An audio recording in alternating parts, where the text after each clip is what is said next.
સાબરકાંઠા જિલ્લાના પ્રસિદ્ધ યાત્રાધામ સપ્તેશ્વર નજીક વહેતી સાબરમતી નદીમાં દશામાની મૂર્તિનું વિસર્જન કરવા આવેલા મહેસાણા જિલ્લાના બે આશાસ્પદ યુવાનોના નદીના ઊંડા પાણીમાં ડૂબી જવાથી કરુણ મોત નીપજ્યા છે.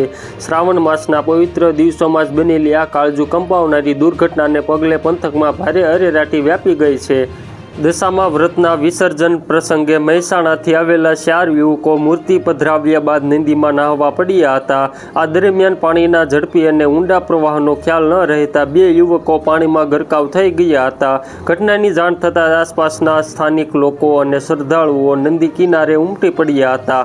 ઘટના અંગે તાત્કાલિક જાણ કરવામાં આવતા ઈડર, હિંમતનગર અને વિજાપુરથી ફાયર ફાઇટરની ટીમો બચાવ સામગ્રી સાથે સ્થળ પર દોડી આવી હતી. ફાયર બ્રિગેડના જવાનોએ સાબરમતી નદીના ઊંડા પાણીમાં સઘન શોધખોળ હાથ ધરીને કલાકોની ભારે જહેમત બાદ બંને યુવાનોના મૃતદેહ બહાર કાઢ્યા હતા. બનાવની જાણ થતાં ઝાદર પોલીસ મથકનો કાફલો પણ સપ્તેશ્વર નદી કિનારે પહોંચી ગયો હતો.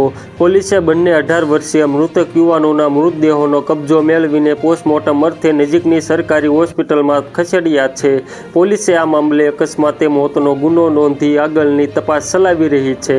તો મિત્રો, હાલ માટે એટલું જ. ફરી મળીએ નવી અપડેટ અને નવા સમાચાર સાથે. તે પહેલાં ખાસ કરીને વિડીયોને એક લાઇક અને BTV ગુજરાતી ન્યૂઝ યુટ્યુબ ચેનલને ખાસ કરીને સબસ્ક્રાઈબ કરવાનું ભૂલતા નહીં મિત્રો.